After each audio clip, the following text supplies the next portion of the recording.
Welcome to the bell. I think she's a bird. I was noticing her face, right? And then now that I look down, there's like a freaking wings there. She's a bird, isn't it?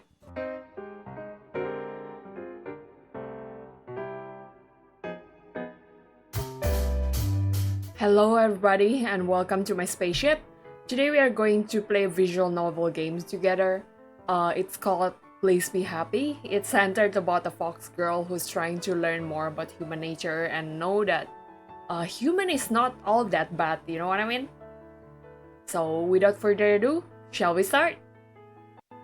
You'd like to tell me a story? Please, go ahead. I like the part where I set the settings earlier and every single menu item has a voice on it. Like when I click on it, they will say something like just now, you know? Okay. Fog settled over the forest far from the villages and towns, and with it came silence. Birch trees shivered, pondering the weather, and dropped their leaves in fright. Streams bubbled, unseen by man, and babbled like the birds in the trees. In the middle of the forest was a grove, and in the middle of that grove was a log. It had been years since it had fallen, once one of the proudest trees around, and now in death was home to an abundance of life. A line of frantic ants ran to and fro, mushrooms, cloud-like and pillowy, sprouted across one side like a footpath for fairies. Nearby, an old toad flopped contentedly in the mud. And inside the deep, damp hollow of the tree, something slept. A traveler strolled into the grove. Their steps were slow and tired, and they spotted the log with relief, like greeting an old friend. Weary from the day's journey, the traveler sat to take a rest. Whoosh! With the scrabbling of nails on rotten wood, a shadow bolted from inside the log to the tall grass nearby. The traveler watched the brush rustle as a faint patch of fur appeared within. Hello there, friend. I didn't mean to disturb you. They held their hand towards the grass, offering a piece of dried fish. At first, there was no reaction, and then first a snout appeared, quivering as it tested the air. Then followed the rest of the fox, sleek and tawny, as she took several slow steps forward. Her amber eyes were alight with mistrust, but also with wild, curiosity. The strangers sat unfazed, their offerings still outstretched. They dared to meet the fox's eyes, and in that glance felt something kindred. As the fox closed her jaws around the gift, a bond was made. Maybe we aren't so different, you and I. The traveler returned the next day and the day after that. Each day, they brought some treat for their new friend. Each day, the fox's steps grew a little more trusting. One day, when the traveler arrived, the fox was sitting in the clearing, waiting patiently. Hello, my friend. Have you been waiting long? The fox peered up at the traveler. Her amber eyes were warm and trusting. She accepted her gift of meat, knowing it at the traveler's feet then and there. The traveler sat, imprinting into their mind the feeling of the wood beneath them, the clean air around them, and the tender bond of companionship. Where is your home, little fox? Is it here in this grove? Or do you come to see me too? This will be the last time, I'm afraid. Because I'll be going home tomorrow.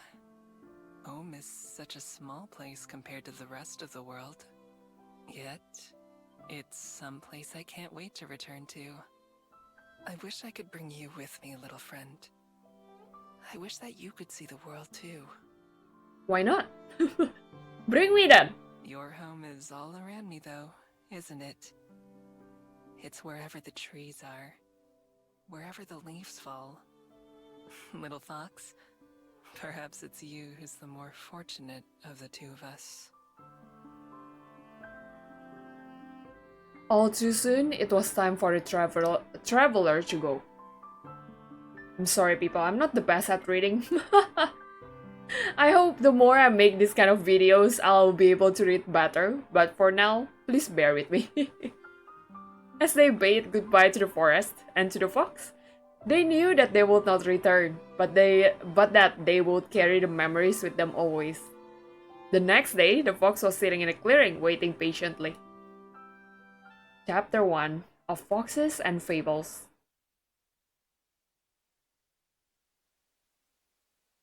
We've now docked at Wellington Skyport. Skyport? Thank you for flying with Kiwi Airlines, and we hope to see you again. The intercom's announcement is muffled in the closet where I'm hiding, just like the clatter of the seatbelts and the chattering of passengers getting ready to disembark.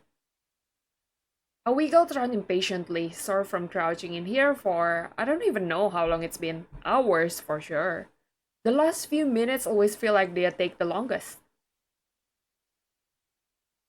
A parade of footsteps begins to pass by outside my door. It's time. I listen carefully, waiting for a gap in the crowd. When it comes, I stand up and push the door open in a single movement. I give a wink to the shocked-looking lady that I step out in front of. She doesn't even have time to gasp before I'm out of her sight. Humans, they're always kind of slow. I nod at the smiling flight attendant as I pass her by and then throw up my hood to cover my face. It's been a while since I last flew, but it doesn't seem like things have changed much. It's always been harder to sneak on than it is to sneak off. I follow the crowd to the end of the walkway and step out onto the ground. After a long stretch, I take a deep breath and savor the fresh air after being stowed away for so long. I thought she was a normal passenger. Like the synopsis made it seem like she's here as a normal passenger, but she's actually still a fox stowed away in the inventory on top or something. But yeah, this is a fictional version of Wellington in New Zealand. I made it. My breathless voice joins the pleasant hum of the skyport. Few clouds drift lazily overhead, almost within arm's reach. The sound of the waves rolling onto the shore is like a lullaby. It makes me want to burrow into the sand and take a nap. But I can't. First, I need to get out of here. And there's one more challenge ahead. Up ahead, the snaking line of passengers splits as people are funneled into a few security stations. While I'm too far back to hear what guards are saying, it looks like they're examining a little booklet from each traveler before letting them pass. You make sure like processes and procedures. It's passport, isn't it? I definitely don't have a booklet like that. Glancing around, I hope to find another way out. An open window would work, or even an unguarded exit. I'm pretty sneaky when I need to be. Unfortunately, it looks like the only way to leave is to go through security. Without any other option, I join one of the lines and prepare myself. I'll have to do this the old-fashioned way. The line moves briskly as passengers are cleared one after the other, and I'm almost at the front of the queue before I know it. As a passenger in front of me approaches a booth, I listen closely. Good afternoon. Passport, please. Right here. It's good to be home. I'm sure. Welcome back. He stamps something in the man's booklet and then hands it back to him, and he continues on out of the skyport. Next. That's me. I don't know what they do to people without any papers, but I don't want to find out. I'm sure it involves lots of questions, being escorted around, and other unpleasant stuff. Casually approaching the gate, I put on my brightest, friendliest smile while keeping a slight distance. With my breathing steady and tail calm, I'm sure I put on a convincing act. Passport, please. Of course. I fumble around in my pockets pretending to look for my passport. Instead, I grab the useless clunky phone that I've been carrying around and let it clatter to the ground at the guard's feet. As expected, he bends down to retrieve it for me, Let me get that for you. and I make a run for it, bolting ahead and rushing past security booths as quickly as I can. Hey, you wait. Stop! Stress guard. By the time they realize what's happened, I already have a few seconds head start. My inhuman speed, combined with the natural chaos of the skyport, should also buy me a bit of time. Still, I've gotta get them off my tail. Literally.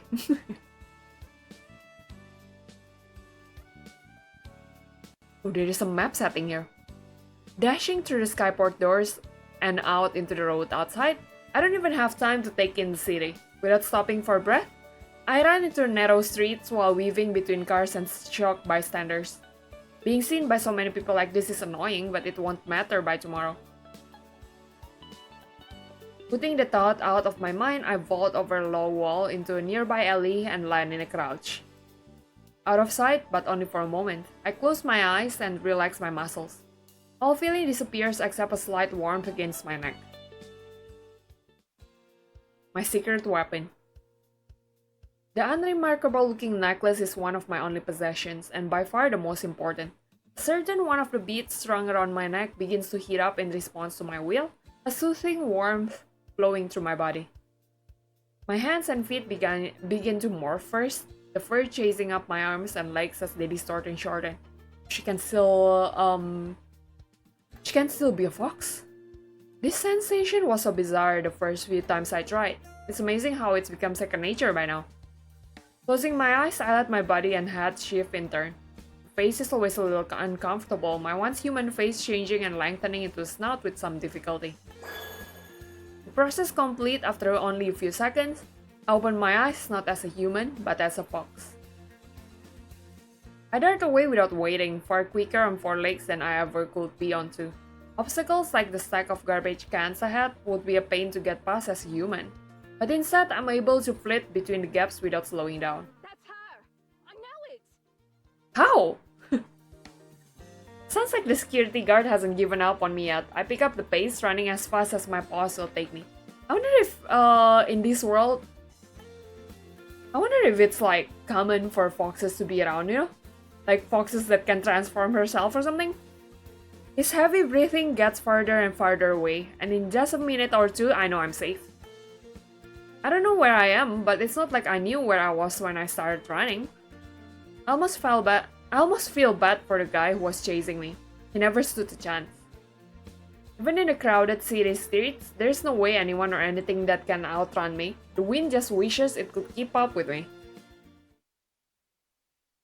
Comfortable that the dangers pass, I slip into another alley.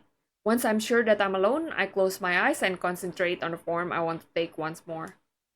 That familiar flowing warmth runs through me again, my body stretching and deforming at my command. A few seconds later, and I open my eyes to glance at my hands.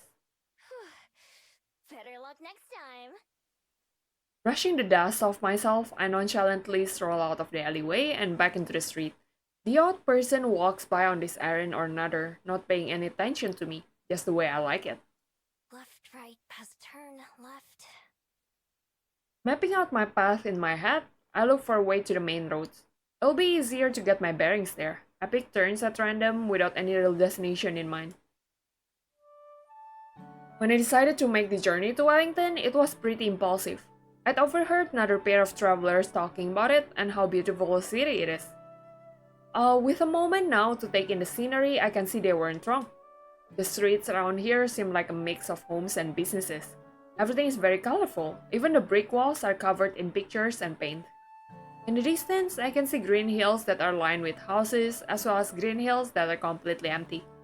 There are a lot of hills now that I look around some. From a few streets away, the sound of pedestrians and busy intersections flowed my way.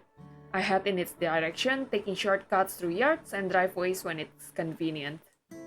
In one lawn, a big dog growls at me as I walk past, but when I transform and growl right back, she's so petty. He tucks his tail and runs away. Dogs and I have always had an understanding.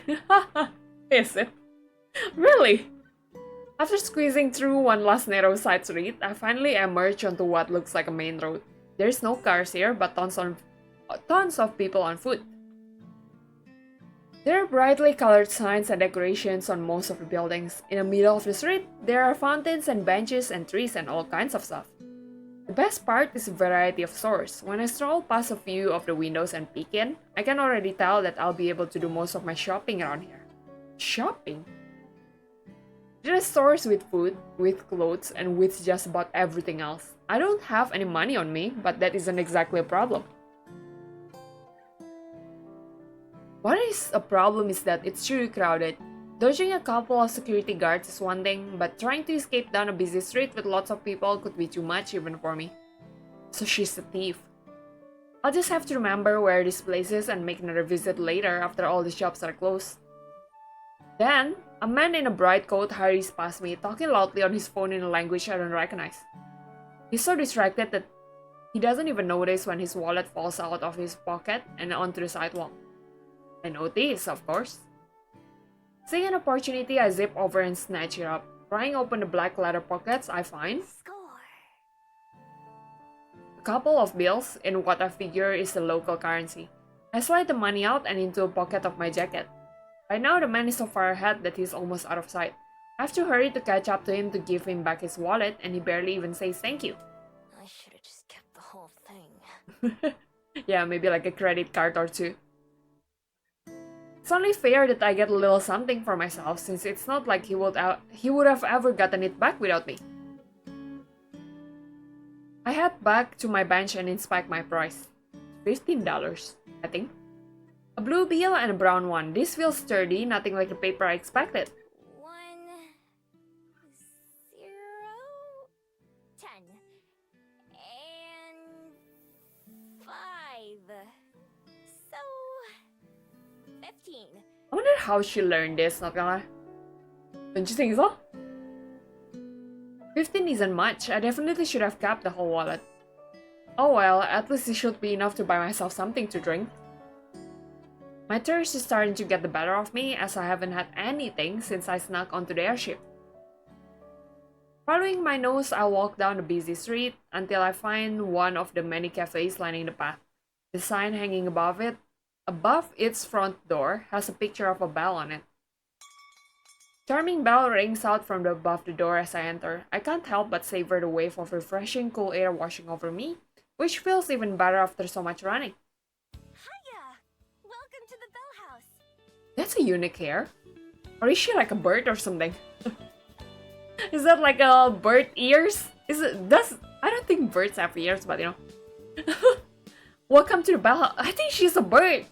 I was noticing her face, right?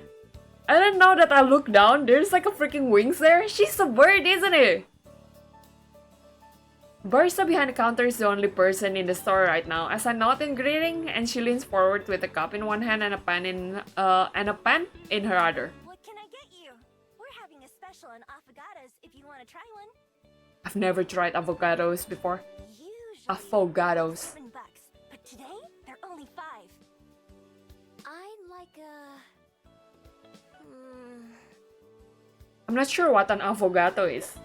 Isn't that a vegetable? It's avocado. Is avocado a vegetable? Not wanting to commit to a strange sounding drink, I look at the menu instead. Unfortunately, it's full of handwritten spindly letters. I can't read a single word, and there are no helpful pictures. Safe option it is. I'll just have a vanilla latte. Ugh, boring. Wow! Name? What kind of service is this? Miho. It's my first time testing out how the name sounds, and I decided that I like it. I decided on the airship that was the name I would use here in Wellington. I've used so many names throughout my life that I cannot remember most of them. For each new city that I visit, I come up with something new. Foxes don't have any use for names, so nobody ever gave me one. She scribbled something on a cup with a black marker. If that's how this name looks, then I'm even more pleased with it. $4.50, please. I hand her the brown bill and she gave me back a big coin with a picture of a boat on it. Alright, I'll have this ready for you in no time. Thank you. She sure seems enthusiastic. I nod as she spins around and starts working. Looking about somewhere to sit, I decide on a seat by the window with the sun pouring in. Near the entrance of the cafe, there's a wire rack with a stack of maps and tourist pamphlets, so I grab one of the maps before taking my seat. This cafe is big and bright, with plants everywhere. They're on the walls, on the floor, and on the ceiling. Most of them are real and vibrant, obviously being well cared for. Even the lights that hang down from the ceiling have glass ornaments with little shrubs in them. Seems like I made a good choice coming here. Any place with a bit of nature in it is more comfortable to me than places without. I guess I should find a place to stay. Pretty much, yeah.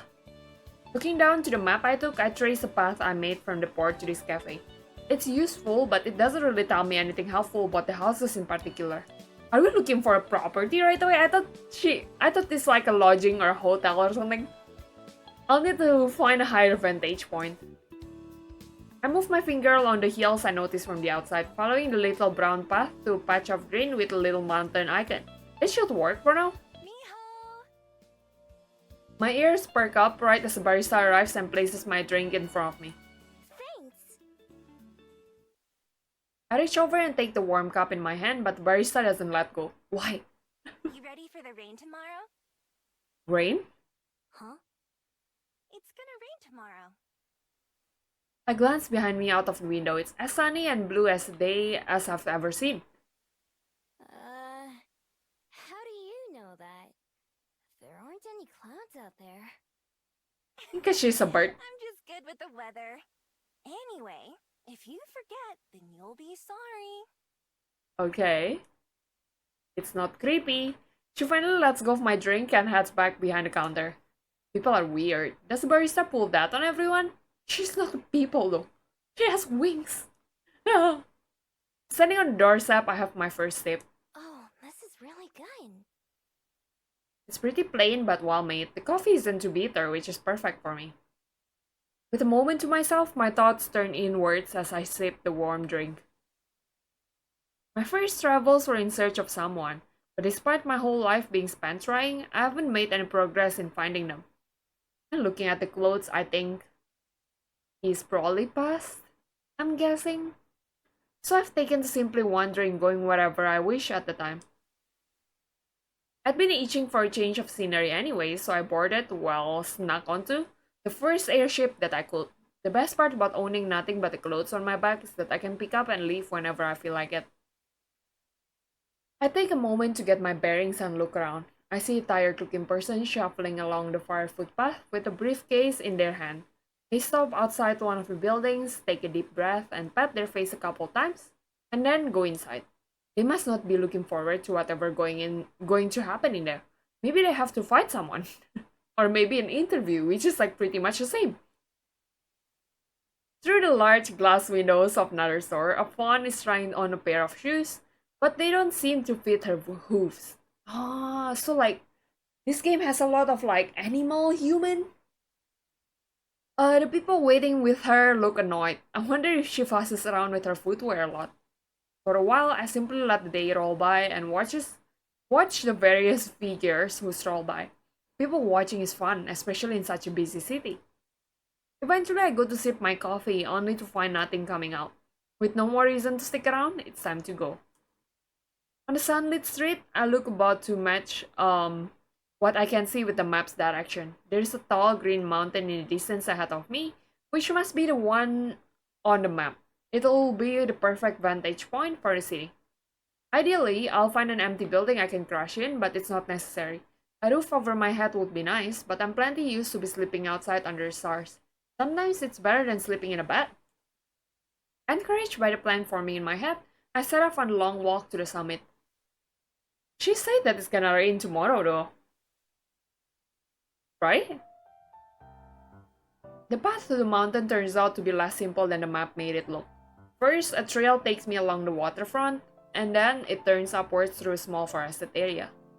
Being among the trees and their tall shadows makes me feel at home. When the path leaves the wood again, I'm a little disappointed.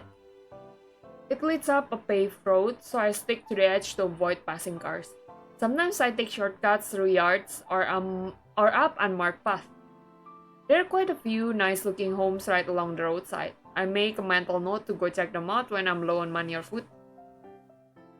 Not much further along, a concrete lookout offers another glimpse of the city below. A couple airships are coming in to dock at Skyport, probably from one of the other floating islands. There is still a way to go to the top of the mountain, but luckily the walk has been easy so far. I wouldn't even consider it a hike. Eventually, I reach the final stretch of the road. I can see where it curves ahead to the summit, and I hurry to the end. A metal railing spreads out like a crown on top of the mountain. As I go to toss my empty cup away, a pair of chatting tourists pass me by. How far is it from here? Oh, about an hour from the base of Mount Victoria, so a bit further from here. Mount Victoria. I'm glad to know what this place is called. I said the name out loud to help commit it to memory. Standing at the edge, I'm treated to a wonderful view of Wellington. The city forms a crescent moon shape around the bay, which glitters like a sapphire from up here. The sun is starting to set, and that makes the water even more shimmery. Even more airships can be seen coming and going. I think that I can even see the edge of the floating island we are on, miles out in the open sky. I survey the city using the skyport as a reference point. From up here, what felt like such a long chase really doesn't look far at all. If I strain my eyes, I think I can even see the coffee shop from earlier. What was it the barista said it was called? The Bell House? It's kind of tough to make out details. My hearing and sense of smell may be great, but my eyes aren't that much better than humans. Then, I noticed something useful. Look! Is that our house? Probably. What can you see from here? I see Dad's car! Wow. Not too far away, there's a little kid who's using a pair of metal tubes attached to a post. His mom is helping him aim it at the city. It must be something that improves your vision. The moment the kid and his mom leave, I hurry over before someone else can get to them first.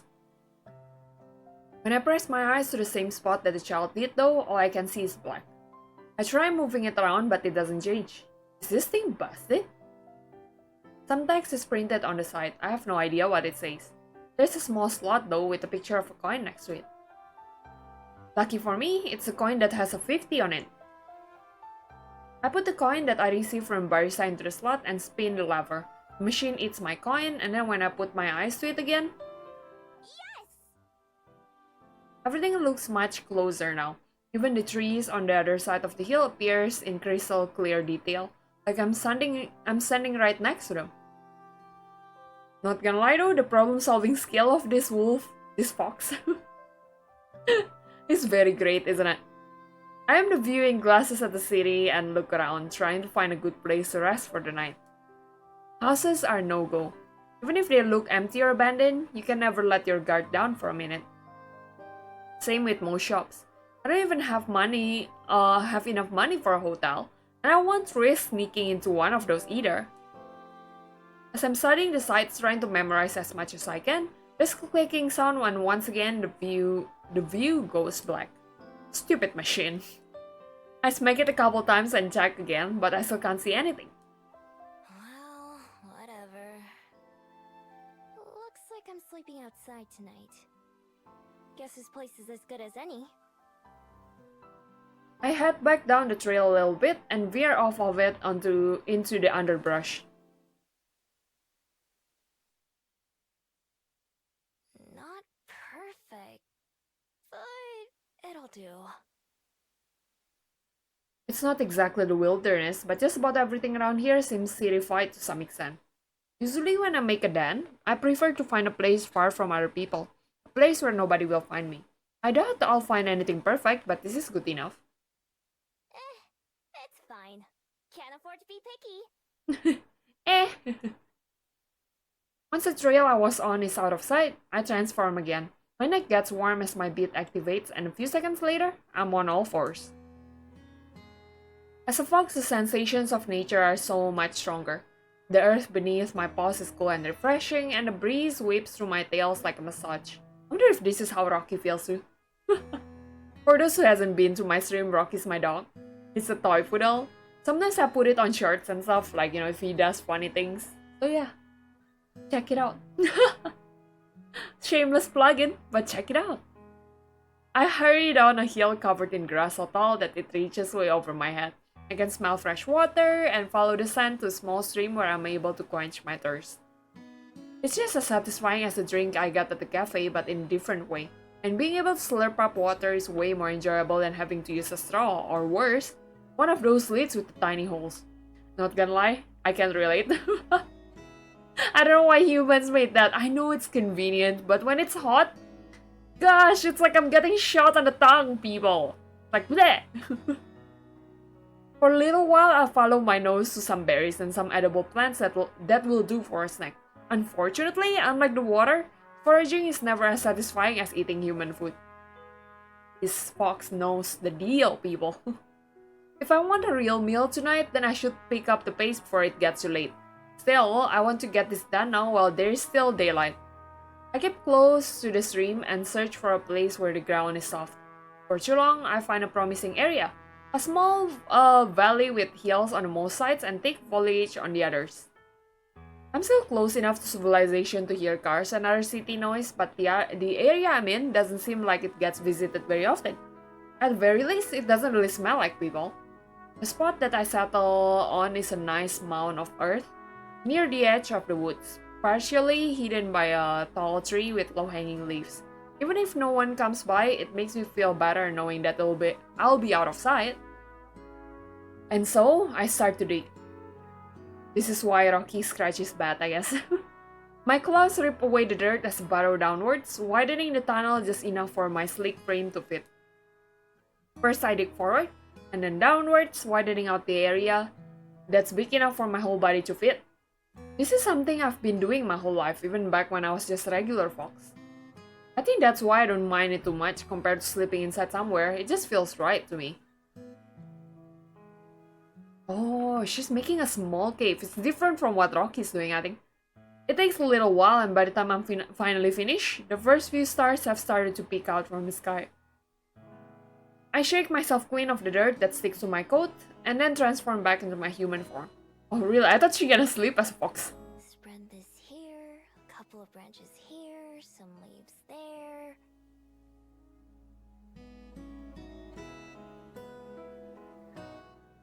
I walk around the valley a bit, checking from different angles. Not bad for just an afternoon's work. If you weren't looking for it, I don't think you'll ever notice anything out of place. All that digging has made me work up an appetite, and not the kind that will be satisfied with just a few berries. Ugh, I'm so hungry. I haven't had a real meal since yesterday. My stomach rumbles painfully. I've been so busy since arriving here in Wellington that I kind of forgot just how hungry I was.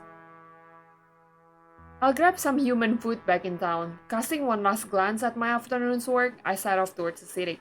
Work never ends. Time to get some food!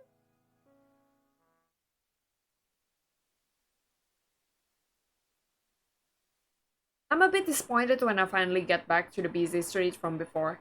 I was hoping that it would be emptier now, and that all of the stores would be closed.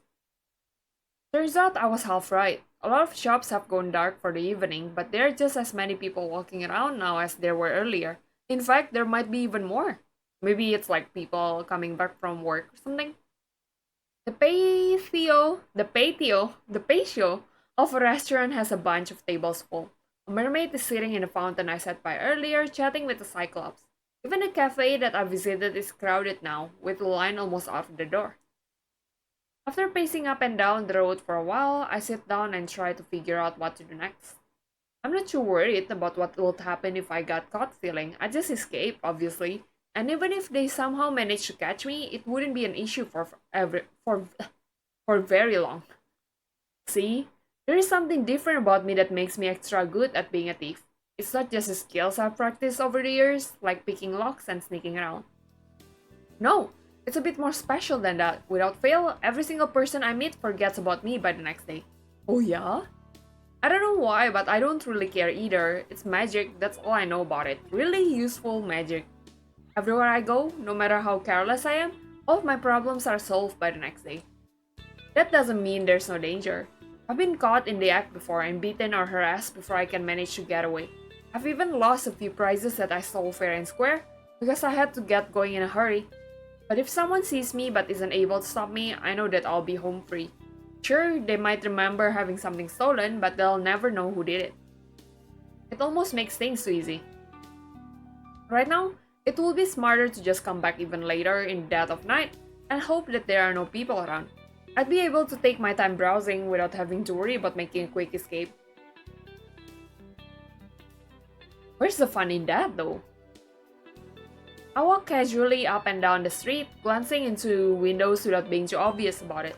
Some stores still have customers inside, others have locked their doors and shut off the lights. Most of the restaurants are still open and are only making me hungrier. Stealing from restaurants is a bit much even for me though. I've tried it before, but the cluttered kitchens as well as the tables and chairs make it hard to get around. Plus, I've learned the hard way that there are plenty of hot or sharp things for angry cooks to throw at you as you try to make your way out. Instead, packaged and pre-made foods are my best friends. Things that I can grab multiples of at once and stuff into my pockets. If I'm real lucky, I'll find a place with refrigerated sandwiches or salads, or sometimes perfectly good hot food that gets thrown out. You wouldn't believe the kind of stuff that's available if you don't mind sifting through the trash a little bit. It's not ideal, of course, but a hot meal is a hot meal. I know plenty of foxes who've eaten much worse. Target spotted. It's perfect, a small convenience store, snacks line up behind the front window. Even better, the shops on either side of it are closed too, so there's not many other people in the area. Locked, huh? Not surprising. I head down a nearby alley and find a back door, which is probably where they bring in new products. The alleyway is dark to begin with, and my dark clothes help me hide even better. I glance around the alley, glad like always for my excellent night vision. Nobody's watching, nobody's even around. I pull my hoodie up my ears and tuck my tail between my legs, leaning against the sturdy door. To anyone not looking closely, I'm sure I appear as nothing more than a shadow. I dig around in my pocket until I find my trusty lockpick and then start to work on the door. It isn't a complicated lock at all, just a regular keyhole. With a click, the latch springs open just a few short moments later. Bingo. Huh? I try to tuck the door towards me, but there's a chain on the inside that keeps it from opening very wide. There is no way a human could fit through the gap, but it would be easy for a fox. First, I slink away for a bit, idling on the nearby street like a regular pedestrian. I wait to see if anyone shows up, just in case I trigger the silent security system. After about 10 minutes, I decide it's safe. She's experienced, huh? I transform under cover of darkness in the alley and slip into the building before transforming back. The shop isn't very big, and the receiving area is just a small hallway with a few boxes of soda and candy bars on the floor. I grab a couple of my favorites and shove them into my pockets. When I creep into the main area, I make sure to stay low to the ground, trying to avoid being seen from the outside. I'm not exactly hidden, but as long as I don't stand up, I shouldn't attract anyone's attention. I move fast, cramming as much into my coat as I can. Cookies, protein bars, popcorn, I'm not very picky. When my coat starts to feel pretty heavy, I grab a plastic bag from behind the counter and transfer some of my loot into there. I also take a few bottles of water and sports drinks from the coolers. Just as I'm about to leave, I spot a few of these coveted plastic wrap sandwiches that I was thinking about earlier. Jackpot. I fill my bag with sandwiches until it's almost overflowing, and then I head back out the way I came in. In total, I was in and out in under 5 minutes, and I've got enough supplies to last me several days. When I step into the alley, I glance around in both directions, making sure no one saw me emerge from the store. I don't see anyone, but my neck prickles as if someone is watching me. I sniff the air, but don't notice anything out of the ordinary. Nothing that wasn't there before. Still, it's a bat. It's a bat! Suddenly there's a flap of wings and a bat flutters past me from out the windows. It goes right over my head and disappears from sight up the street. Oh, that's it? I let out the breath I'd been holding and start making my way back towards the mountain where I made my den. I let the bag swing from my arm as I walk, whistling a song I heard earlier. I'm not able to keep a smile off my face. All in all, not a bad first day. I've got a nice nest, food to spare, and plenty of places to explore tomorrow. There's been plenty of days in my life where I had none of those things. I unwrap one of the sandwiches that I grab and take a big bite. Nothing beats the taste of hard work. I hope Wellington continues to treat me well while I'm here. So tired. I'm gonna sleep so well tonight. I unpack everything that I got from the store, as well as the treasures that I always carry with me. My lockpick, my wallet, a few pretty stones. The only thing that I leave in my jacket is a small scroll. Get that damaged or dirty. I change back into a fox and then dig another hole near the entrance to my den. This one is much simpler and shallower, and I bury some of the snacks that I stole before covering them back up with dirt. Not like anyone's gonna come by and swipe my things, but better safe than sorry. I stole this myself after all. Don't want it being stolen from me. The irony of it all. Stuff like my pen and my favorite rock go into the burrow with me, since I like having them close by. Once I've got everything where it belongs, I climb into the hole myself, turning a few circles before settling down with my tail wrapped around me. Can totally imagine her as Rocky, gosh. From here I have a perfect view of the stars. I look up the clear night sky through the mouth of the tunnel. I feel bad for all the people way down on the underworld. Can they even see the stars from there? I've never been to the underworld, so I have no idea. I can't imagine falling asleep without them. Comfortable and safe, I close my eyes and quickly slip off to the dreamland. I wake up to trouble, or at least a threat. I'm sure it's only morning as I peer out the burrow's entrance, but the sky is already dark and foreboding. See? My attention moves from the ominous rain clouds above to the trees outside my den, their branches shaking in the strong breeze. Can't believe that girl from the cafe was right. She's a bird!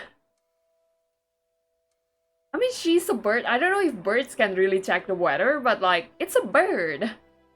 I climb up the tunnel and out in the open, sniffing the air. It just tells me what I already know, a storm is coming, and fast. But also, another scent plays on my nose, one so faint that I almost brush it off before taking another smell. Surely I'm wrong, there's no way that... Lowering my snout to the ground, I investigate the area, and then decide that I'm right. I change to my human form and look around. Someone's been here. Yes, someone's definitely been here, but the scent isn't a human's.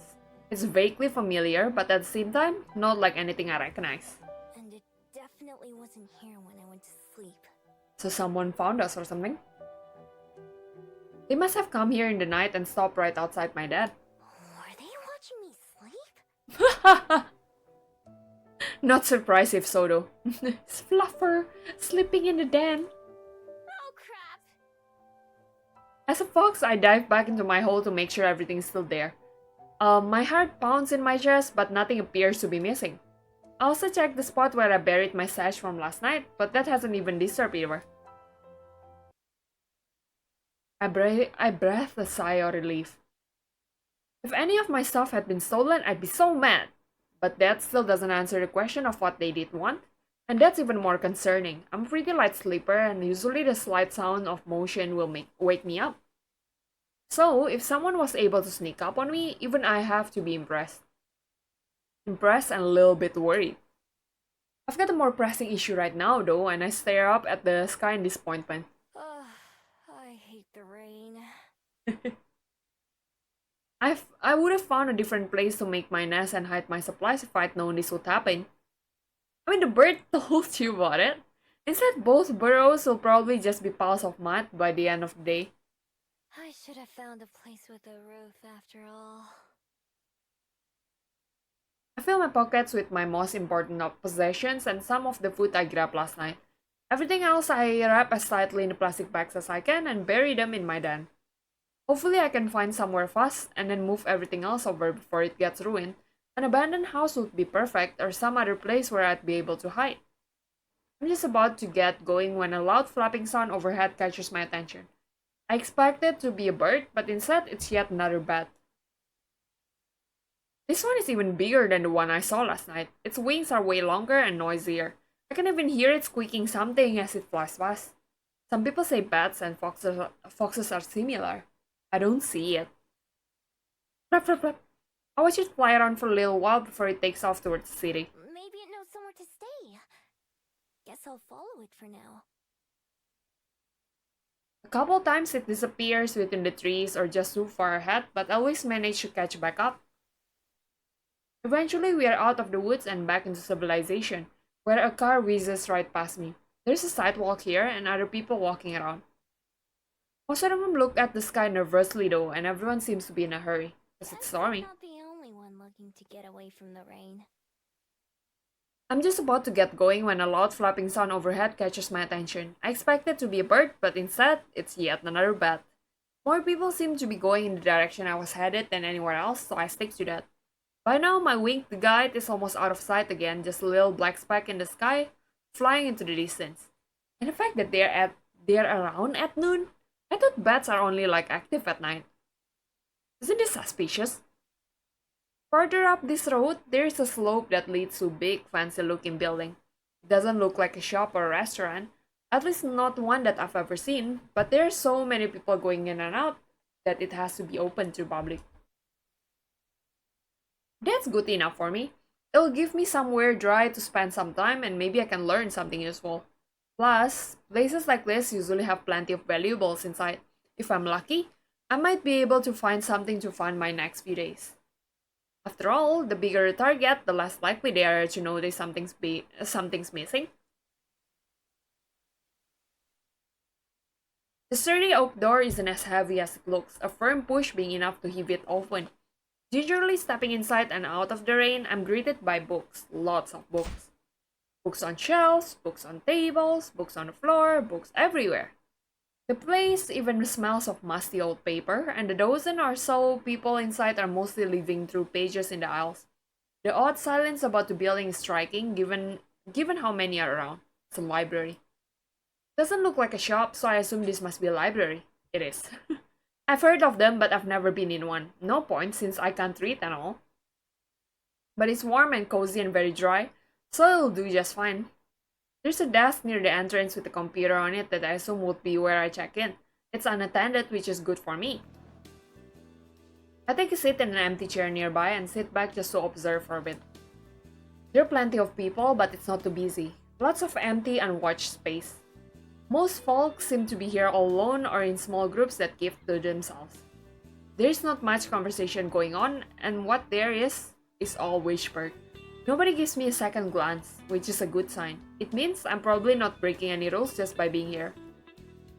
Behind the desk, there's a hallway leading deeper into the building, and I peek around the corner to see what's back there. All I can see are some shut doors and at the very back, a staircase. Someone's place. After glancing around to make sure no one's watching, I sneak down the hall and try a couple of the doors. All of them are locked. I could probably pick them if I wanted to, no sense trying to do that now though. Is there anything more valuable around? An antique clock or a vase would be perfect. Sadly, it's almost all books. Books and small trinkets that look pretty worthless, not even worth the trouble of stealing. At least it's got a roof. I just spot a couple promising items, like a set of old coins, and memorize their location. I wander back to the main area where I came in. Outside it hasn't started raining yet, but it's only a matter of time. The wind is loud and gusty, and even the opening door is enough to make me shiver. Nothing else, I can probably wait out the rain here, but my poor abandoned snakes... No, my poor abandoned snacks back at the den. What a waste. Can't do anything about it now though, I should keep looking around. I move slowly through the area, never going beyond what seems to be public area. I pretend to inspect a few books, taking them off the shelves and flipping through pages, but I'm actually mapping out the place in my head. Doors, windows, and potential places to hide, things like that. Most of the time, this kind of info is unnecessary. It's been at least a few decades since I've had to make a dramatic escape from anywhere. At this point, plotting an escape route is just a habit. Overall, I like what I'm seeing. Even with the locked doors and off-limits hallways, there are lots of nooks and crannies that would make good hiding spots, especially as a fox. From the thick dust that coats a lot of these areas, I can tell they don't get a whole lot of visitors. If I'm careful, I might be able to go a whole week or more without being noticed. As long as I can get in and out of the building easily, that is. And with the huge windows that line the back of the wall, that seems easy enough too. I weave around a couple shelves that are taller than I am, heading for the far back corner. I peer around the corner of the last aisle just to make sure I'm not alone. But I'm not. At a small table by the window sits a woman with a small book in her hand resting against her fingers. She's perfectly still but mouths the words on a page as she reads, like she's tasting them instead of just seeing them. Her expression has a distant look of someone way off in their own world, far away from this one. She looks so at peace that I think she must belong in that other world. She's beautiful and elegant in the same way as a painting, with the light from the window shining on her like a display. I duck back behind the bookshelves, pressing one hand to my racing heart. My other bumps against one of the books on the shelf, and it falls with a dusty thump. Cursing my clumsiness, I silently back away in case she decides to investigate, but she doesn't leave her chair. Suppose it's nothing. She turns and gazes out the open window at what? I don't know. A moment later, she returns to her book and leaves this world again. I stay hidden, my face still burning a little bit. Yes, I think this will be the perfect place to spend some time. Why does she seem so shy about it or something? Suddenly there's a much louder boom than the one I caused as thunder rumbles outside. A few people around the library startle at the sound and look around. Sighing, the girl in the chair pulls the windows beside her close, first drops of rain falling not a minute later. I'll investigate the windows later. Right now I don't want to bother her, so I head back to one of the plush chairs on the other side of the library and take a seat. I could be here a while depending on how long the rain lasts, so I may as well get comfy. I find a few books that have more pictures and words and curl up in one of the soft chairs to flip through them. There aren't as many of those ones, and I go through the stack pretty fast. It takes long enough for the rain to start though. The longer I read, the louder the pounding of the rain and the howling of the wind become. Guess it's not letting up anytime soon. I can't complain though, this library is pretty cozy by my usual standards. It's warm and safe and nobody tells me to go away. I even have snacks. More than once I get up and walk around the library again, even though I've got most of it memorized by now. I take note of things like a child's stuffed toy that's lying on the floor in the one section, or the thin blanket that's stuffed between a bookshelf and a wall. On my third or fourth trip around, I finally find something I've been looking for. In one of the far corners, totally opposite from where I saw the reading girl earlier, there's a single chair and small table. On the wall nearby is a portrait. The painting itself is of a girl with light brown hair, but I barely pay any attention to that. What I'm interested in is the frame. Is it made of gold? Is it? It's lovely. It looks like it might be made out of gold. It certainly shines like it. It's carved intricately onto the shape of waves flowing up and down. It's gotta be worth something. I pretend to not pay much attention to it as I make my way back to my table. There are too many other people around for me to be able to try to sneak it out. It's too big to fit under my jacket without being obvious. Where's she gonna sell it though? Pawn store? I think it's just gold coated, no? This just means I'll have to come back some other time, maybe once this place is closed. The hours pass by and the storm continues. I'm kind of disappointed about losing a whole day, especially so soon after arriving, but it's not like I'm in any sort of a hurry. I pat one of my pockets, feeling the familiar and reassuring weight of the paper scroll that's tucked away there. That scroll is the only thing close to a purpose that I have, and it's not particularly urgent, or at least I don't have any way to deal with it faster. Wonder what's the scroll about? I spent a long time reading. It's almost afternoon when I go and check the windows again, but the rough weather outside continues. At this rate, I'll be sleeping in a puddle of mud tonight. Unless... A quick check shows that a lot of the other library patrons have left. It's not empty, but it's not nearly as full as earlier. Yes, some of them decided it was worth braving the rain. Looking as nonchalant as I can, I get up from my seat and pretend to browse again, slowly moving through the shelves. The reading girl is gone now, although she's not what I was looking for. Instead, I pick up the drop toy and blanket that I spotted earlier and then head to one of the out-of-the-way hiding spots I picked out before. It's on the floor between the shelf and the wall, but has a bit of a carpet to help make it softer. Even better, it's built into corner shelves, meaning that it's practically out of the sight if you're not looking for it. I wriggle my way between the furniture and lie down, using the toy as a pillow and draping the blankets over me. I toss and turn a few times before finally settling down. Yep, not bad at all.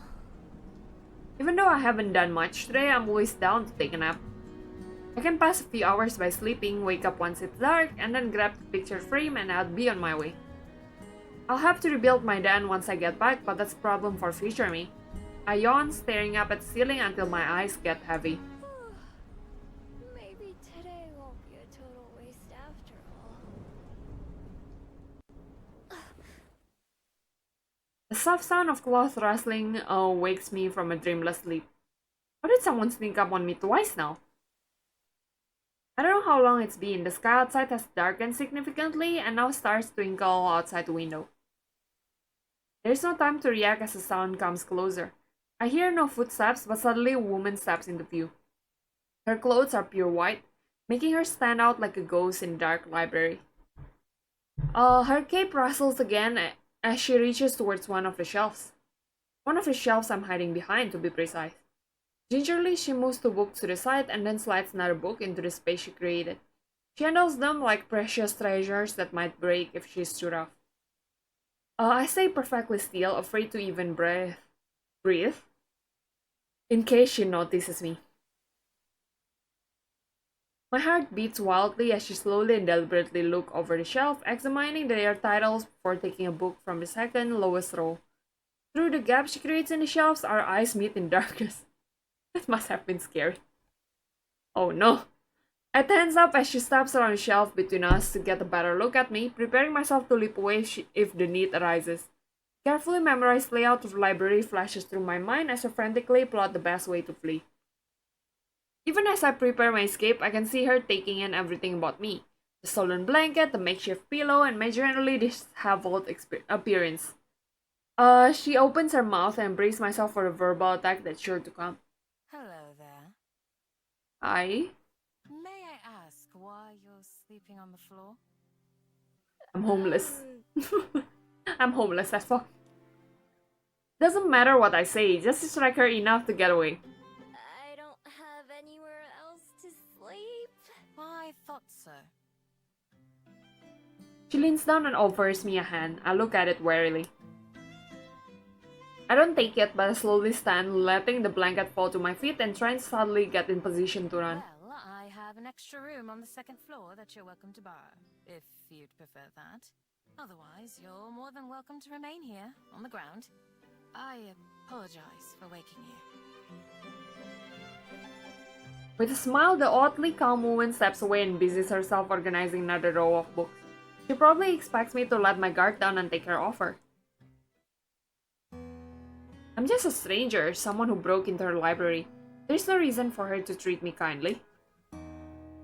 My years of experience, and there are plenty of those, tell me it's a trap. Thanks, but no thanks. I'll just be going actually. Sorry to bother you like this. I hurry past her, shoulder tense, as I expect her to grab me or try to stop me. She doesn't though. The one time I glance back, she's watching me with a strange expression that I don't recognize. She's sad. She looks sad. Like concerned? When I get outside and away from the library, I breathe a sigh of relief. Whew, that was close. I'm not falling for that one again. The last time I let someone feel sorry for me and accepted a place to stay, I woke up to them trying to empty my wallet. I may be a thief, but at least I do it honestly. I wouldn't try to trick someone like that. That's a confusing line, but okay. That wasn't the first time someone tried to fool me and take advantage of me either. Still, it's a shame to lose such a nice hiding place. Maybe I'll give it a couple days for that woman to forget about me, and then try again. If she wasn't lying about there being an empty room on the second floor, then maybe I could sneak into there. Tonight though, I'm on my own. Shivering, I wrap my coat and tail tightly around myself as I think about what to do next. The rain has stopped, although it's still cold and cloudy. My stomach grumbles since I haven't eaten anything other than snacks all day. Ugh. I may as well get it over with and go check on the status of my den. Well, it could be worse. It's not as bad as I expected, which is a pleasant surprise. What's a little mine? It'll be just fine. I swapped to my fox form to prod around. The entrance have caved in a little, but after I scoop that out, I find that the rest of my tunnels and main rooms are relatively intact. Cold as hell, but intact. Seems the trees protected the den from a lot of the rain. It takes me a while to find the spot where I buried my stash, since the stake I used to mark the spot got washed away. Eventually, I locate it though, and start digging. The cold mud makes my paws dirty and sore, and little flecks cover my fur. After I finally reach the soggy plastic bags, I shake myself clean before opening them as a human. Some waters have seeped through, and I open the spoiled items before tossing them away.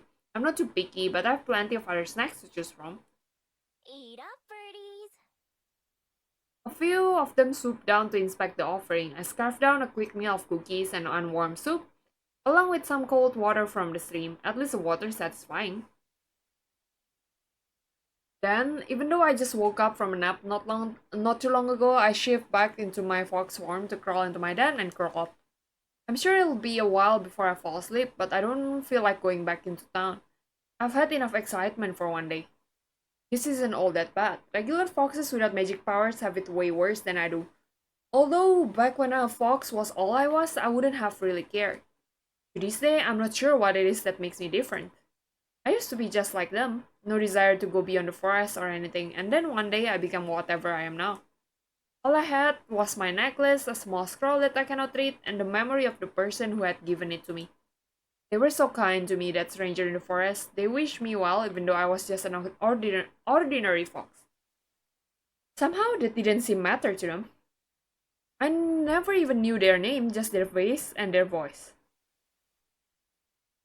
But I know that I'll recognize them when I see them again. It's just a matter of finding them. So since then, I've been looking and surviving. Looking for them is what keeps me going, if it's enough to live for. If I wasn't, I don't know what else I'd be doing. Being a normal fox? Hunting stuff? I guess I'd just be surviving, but if that was the only thing, I think I'd rather have just stayed a fox. Pretty much, yeah. Standing outside my den in human form, I take stock of how things stand. The sun's thankfully out this morning, but everything remains damp from the ground to the muggy air itself. The chill on the breeze is the worst, making me shiver every time it hits me. The bell house was pleasant when I visited a couple days ago, so I decided to head down towards the main street and get a coffee there while working out my next moves. Coming to the door of the cafe, I pause and wipe my feet on the mat outside. The human fascination with surrounding themselves in concrete makes a little more sense as I work the mud off my feet. With that, I finally head inside only to stop in my tracks as the door shuts behind me. The woman from yesterday. Standing behind the counter is the same girl who I saw reading in the library yesterday, talking with the customer as she takes their order. Their gentle aura about her is unmistakable. The person in front of me finishes their order and I step up to the counter. Good morning. Welcome to the Bell House. What can I make for you today? Oh, hi. I'll have... Vanilla latte? No, that's boring. What do you recommend? I want to try something new. I'm glad you asked. I was just thinking that you look like the sort of person who would enjoy one of our Fairy Kiss chillers. Fairy Kiss? It's one of our signature drinks, with a vanilla gelato base and a mint chocolate chip swirl. Sounds good, not gonna lie. I would love to try that. I was planning to get something warm, but that does sound pretty good.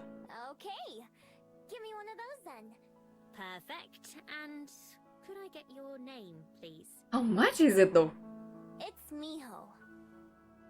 I only have $10. I'll have that right out for you. Thanks. How much is it? Oh, I can afford it. I pay and then go take the same seat as before, next to one of the windows. It's pretty empty in here again, so I can sit wherever I want. Before the barista starts making my drink, I spot her writing something else down in a little notebook. She glances my way once or twice while she does, but I pretend not to notice. I wonder what it is. The barista yesterday didn't write anything down. Anyway, I've got more important things on my mind. I mull over the plan which form as a walk here, becoming increasingly happy with it. Tonight, I've already decided that I'm going to sneak back into that library. Between the picture frame and some of the other trinkets I saw, I should be able to pilfer enough to fund my next few days in Wellington. Finding somewhere to sell it should be the easy part. I've got a dozen excuses that I can recite, but where the items come from, that grandma, spring cleaning, new renovation. Sometimes I try extra hard and pretend that the things I'm selling are really special to me and earn a bit more cash that way. Sometimes I just take whatever they give me. After years of watching other humans do it and trying it out myself, I've gotten good at pawning items off. I find myself idly watching the barista make my drink. While I do, I practice a disarming smile. All of her movements are quick and practiced, but she has that same faraway look in her eyes that I noticed yesterday. She looks up and our eyes meet. I don't look away, and she turns pink before ducking away behind the machine out of sight. Huh. Weird girl. I think she's shy. I turn my head around to look around the cafe, and the butterfly outside catches my attention, so I watch that instead. It flutters back and forth, landing on a flower and resting its wings. Miho! Oh, my coffee's ready! I quickly get up and skip over to the counter. Cup in hand, she starts to head over to give it to me. But then several things happen at once. Whoa! She's clumsy! One of the little tassels on the pocket of her apron catches on one of the drawers behind the counter, and she jerks to a stop, eyes wide with surprise. And my drink tumbles out of her hand, landing on the counter with a wet gloop sound as the ice cream splats against it, sending mint green river of coffee everywhere. A few seconds pass where we just look at each other, neither of us quite sure what to do, and then she takes a deep breath. I am so sorry. I'll make you a replacement right away. Just give me 1 second and I'll have that ready for you. Calm down, it's fine. Her words spill out faster than the beverage, making it hard to even understand what she's saying. Her face is bright red as she spins back around and grabs another empty cup. Then she stops, hands hovering awkwardly. Right. I should clean this up before it dries and starts to go bad. What? She hurries back to the mess, wiping at it with some napkins. She mops up as much of it as she can with one hand, then leaves the soggy paper on the counter while she starts to remake my drink. I'm really sorry. This is such an embarrassment.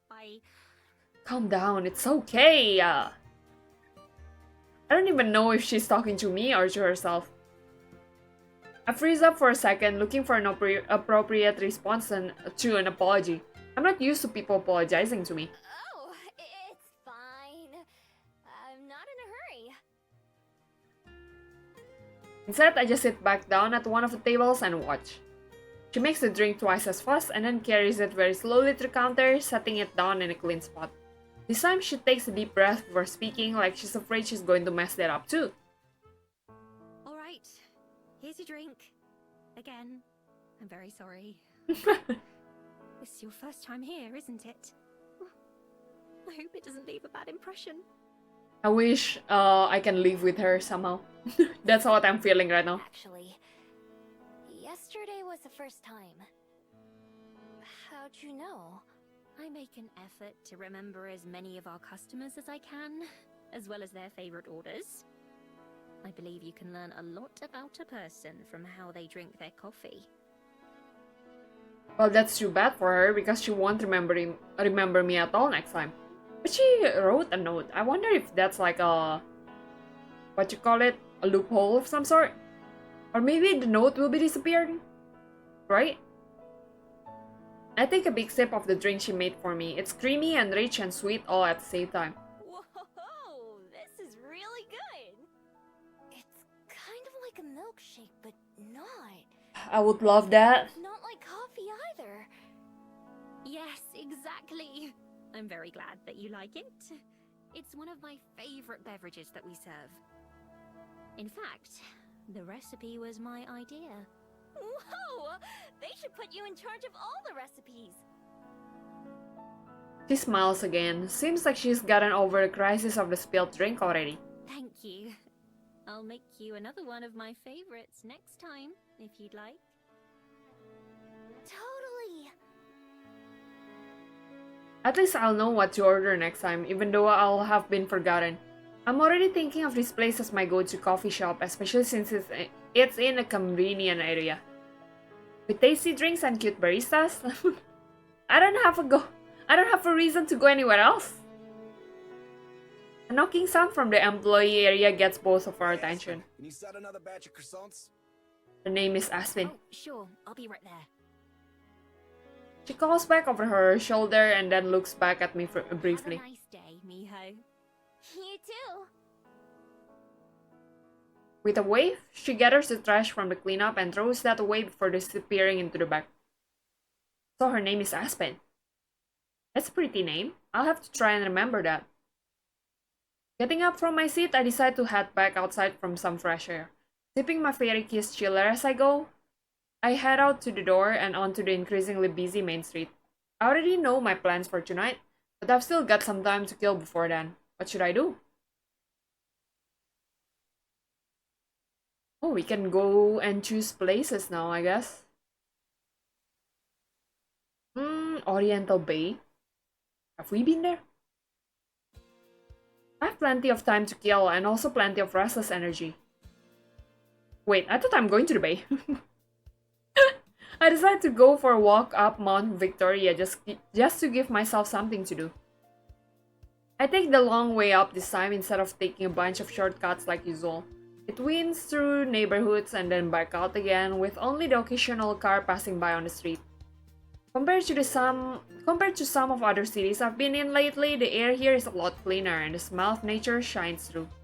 It can't compare to being out in the wild for real, of course, but it's nice to not be choking on exhaust fumes everywhere I go. The houses are weird though, many of them sit up on tall lakes, like giant boxes with windows for eyes. More people seem to be coming down the mountains and going up it. Lots of them zip past on bikes or skateboards, while others are jogging or just walking. This path is longer than I thought. About halfway up or so, there's a wooden bench just off the sidewalk. It's occupied by a man with dark hair and big sunglasses. As I'm about to pass by, he waves. Oh, hello, miss. Nice evening for a walk, eh? I guess. Huh? Is he talking to me? He must be because there's no one else nearby. Chatting is usually not my thing, but for the moment I appreciate the distraction. It sure is. I'm glad the rain's gone. Oh, for now, yeah. It's never gone for long, though, is it? That's so. I'm new here. I didn't even think it would rain since it was so sunny the day before. Oh, you've got to watch out for that around here. Mother Nature's real fickle these days. 1 minute you're on the pier, enjoying the sunshine. Next minute, He makes a whoosh sound with his breath and a wavy motion with his hand. storm clouds as far as the eye can see. That's just Welly for you, though. You live with the sunshine and the clouds. Where are you from, then? Guessing you're not a Kiwi? Nah, I'm a fox, not a bird. That's not what it meant, I believe. The man laughed, a deep belly laugh. Like usual, I'm not sure what I said that was funny. Not like that. Although those little guys are cute. A Kiwi is a word for us New Zealanders in general. So it's a bird, a fruit, and people. The more we know, right? You've got it. All three are delightful. Anyway, welcome to Wellington. I hope you're enjoying your time here in our little city. So far I am. I made my den here on the mountain. I've gotten coffee a few times, and I went to the library. I conveniently leave out my plans for next time I'm in the library. Well, I can't say that's the usual tourist experience, but I'm happy to hear that it's working out for you. Staying long? Probably. I decided to come live here, but I'm still getting to know the place. So, maybe I'll change my mind. A true free spirit, eh? I felt the same way when I first got here, long time ago. Didn't think I settled down for life, but here I am now. Lived more years here than everywhere else in my life. It can't be that long. You don't look very old for a human. No? Well, that's my ego boost for the day. You don't look very old for a fox either, but I imagine you've got a good head start on me. That's true. I don't really keep track or think about it, though. He laughs again. Can't say I blame you there. I think 100 years, give or take a little on either side, is enough for me. And I'm only halfway there, so I've got plenty more to look forward to. He stands up, but has to do it slowly. And sometimes I'm reminded of how many I've got under my belt already. Thank you for the chat, miss. I better get back to the water now and make sure Young Min hasn't fallen into the ocean or anything. It's been a real pleasure talking with you, though. I hope you'll give our fair town a shot. Thank you. It was nice talking to you, too. And I mean that for once. He waves goodbye as he heads down some stone steps, and I keep heading upwards. I've never really thought about my age compared to humans. Humans don't matter to my lifestyle. I wasn't lying when I said I don't know how old I am. It's never been important. Places, relationships, memories, they just tie people down. I want to be everywhere. When I reach the top of the mountain, I take a deep breath of the crisp air. Wind blows my hair in every direction, and I can't keep it out of my face. The wind is wild and goes where it wants. It doesn't answer to anyone. And that's how I've lived my life too. A free spirit, that's what the man called me, and I like the sound of it. I can see the smudges of a few people down by the beach and on the pier. Is one of them the man I just met? There's no way to know. From up here, they're just little blips, impossible to tell apart from each other. Once I've had my fill of the view, it's time to get on the way again. I turn my back on the people and start making my way down once more. Yeah, we somehow went to the Mount Victoria. Let's go to Oriental Bay. It's not far from where I am to the beach, so I decide to head down there. Passing through the city streets, I recognize some of this area from my first day here when I was running from the Skyport guard. Whew. Glad that guard chased me in this direction, or I'd have never found the Bell House.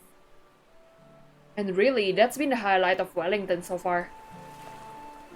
When I get down to the beach, I take a moment to enjoy the salty sea air. From this level, it's impossible to tell where the ocean ends and where the open sky begins. I can see the skyport from where I am, with a few older ships anchored in the harbor close by. While I'm admiring the view, a worried-looking lady comes up and waits for my attention. Hi, I'm looking for my son. He's about this tall and wearing a red sweater. His name's Tommy. Have you seen him? Nope. I haven't seen anyone like that. I just got here. Okay, thanks. She walks away in a hurry, looking right and left as she goes to ask someone else. Humans sure do have it rough. Since they can't smell or even hear most things, it's a wonder they don't get lost more often. I amble along the waterfront, watching all the people as I go. Like Cuba Street, there's a lot going on. Under a nearby bridge, a group of 3 mermaids are racing each other. Close to the bridge are a bunch of people fishing, with a stressed-looking guy running back and forth between them. Next to a boarded-up market stall and some big crates, I notice something weird. There's a fabled with a big flower on their head that spins like a propeller. They're using it to drift in small circle above something near the crates. I have to check it out, of course. Nobody else pays any attention. I wander over and take a look. The fabled stops spinning as I approach and gives me a helpless look but doesn't say anything. On the other side of the crates, out of the sight from the path, there's a little boy sitting on the ground with his back to one of the wooden boxes. Are you Tommy? Tommy wears a rat sweater. Kid jumps, totally surprised. Oops. He scrambles up and looks at me with wide eyes. How'd you know? That's Tommy then. Your mom's looking for you. She seemed pretty worried.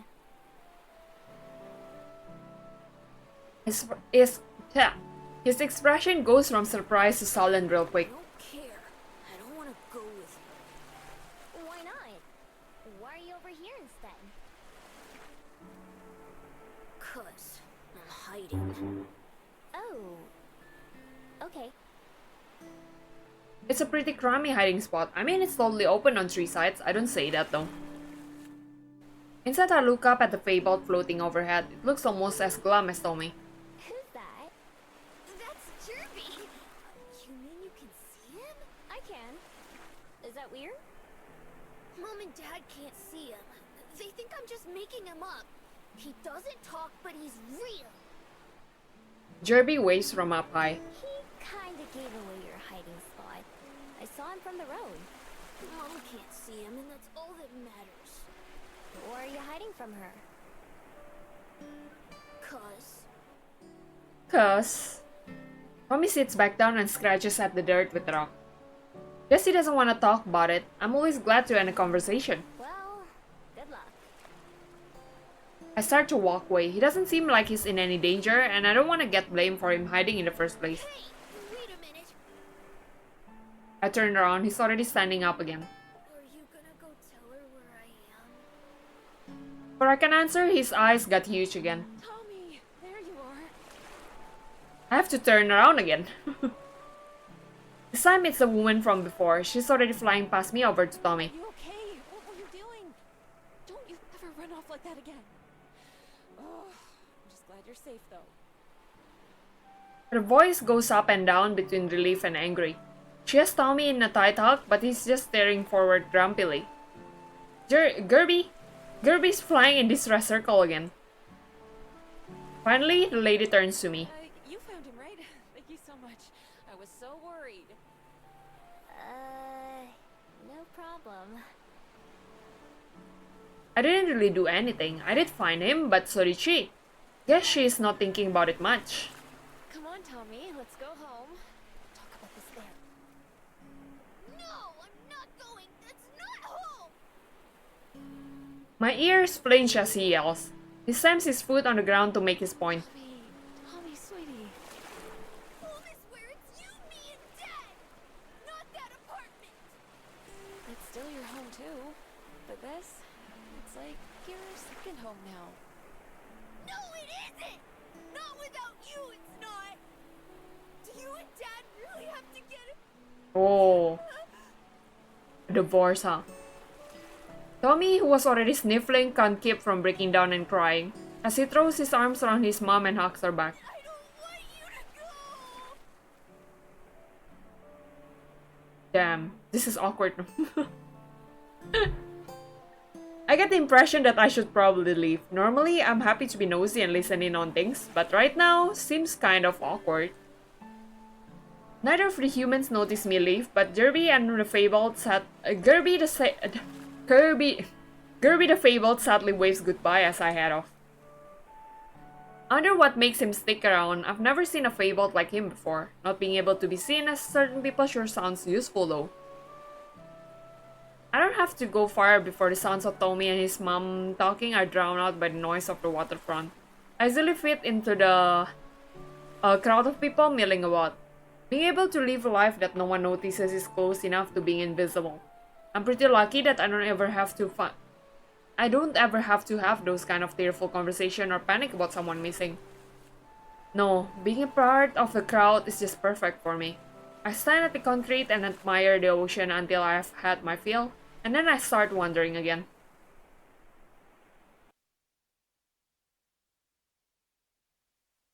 Can go to the library now.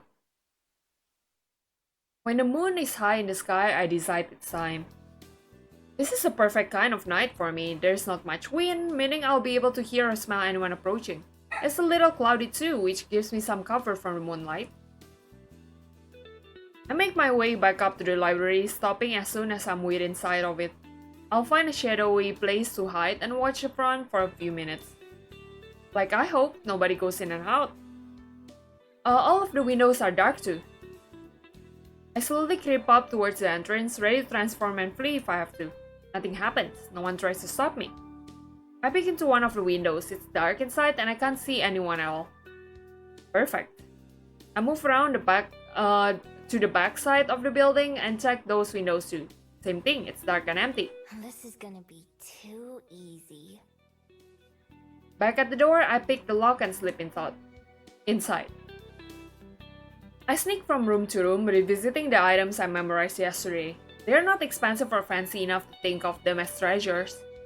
I end up leaving a lot of them alone since I don't want to carry too much with me. The rest go into my coat pockets. Finally, I end up back at the painting in the corner, the piece that started this whole plan. I have to set a couple things down to the floor because the painting needs both hands for me to lift it. It's heavier than it looks, though it's not very big. That's probably a good sign for how much it will be worth. I have to jiggle it a couple times to get it off the hook, but I manage. Tucking the painting under one arm, I pick up the other goods from the floor. It should be enough for one night. Best to get in and out quick.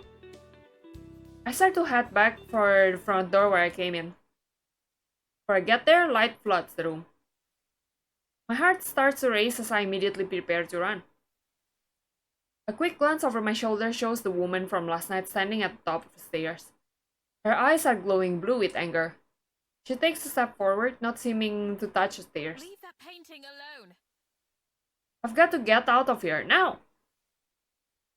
Throwing caution to the wind, I clutch my small sight and charge for the door, trying to make myself as small as a target as possible. Painting is too big for me to transform and still hold onto it, so I've gotta do this on two legs. Stop! Please! I don't stop. Just like my arrival here with the guards at the skyport, the thrill of being chased has already taken over. It's exciting and scary at the same time, but either way, it spurs me to move faster. Using my shoulder, I crash out the front door and into the night. I run as quickly as I can, keeping an eye out for patches of slick mud or puddles of water. The path I take goes far past Mount Victoria and my den, ending up in a small residential area. I stash a painting under a parked car and then take my fox farm and crawl under a house, upsetting a mean grey cat who was already hiding there. Makes a low growling sound, and I glare at it, desperately willing it to be silent before it gives away my position. I growl back as best as I can, and that seems to scare it into shutting up. I'm not sure if I was being followed or not, but I don't want to take any chances. After 10 minutes or so, I climb out, pick up my loot, and sneak back towards my den. Now that the excitement has worn off, I just can't keep a smile off my face. There's nothing more satisfying than pulling off a heist, even on one as easy as this. Other thieves I've heard about must have had it rough. Having to stake out a place for a long time, trying really hard to not get caught, and making sure not to be seen. I've never done much planning, I just do whatever feels right. My ability to transform makes it pretty hard to catch me, although I have had to leave behind the stuff I was taking once or twice. I've got a feeling she's underestimating the characters. Knowing that the two girls, the barista and the girl earlier, was on the... on the front page of the game? On the main menu? I've got a feeling that they will remember her. You know what I mean? And honestly, it would get boring if I never got caught and had to run. Will the frame be expensive though? I mean, gold paint shouldn't be an expensive thing, right? It just looks expensive, but you know. Or maybe would it be better if she just, you know, take the frame off, like just leave the painting behind or something? So like maybe there is no time for it. My good mood lasts me all the way home and then disappears completely when I see who's waiting for me. She's there? The woman in white. What? I mean, when the eyes turn blue, she must be something, isn't it? Like, she must not be just a human, isn't it? She stands just outside my den, looking like she doesn't care at all about the cold or the mud. In fact, her perfect clothes doesn't seem to get dirty at all. Did she teleport here or something? And is she the one that found us on the den? On the den earlier? Like on the first night? With her back turned to me, she's staring up at the moon. As she faces me as I approach, she has that same calm presence as when I first saw her, but I can see a mournful look in her eyes, which have gone back to brown instead of furious blue. My heart quickens almost suffocatingly as she watches me intently. I know how quickly calm can turn to anger. I should run, but I can't look away. How did you find me here?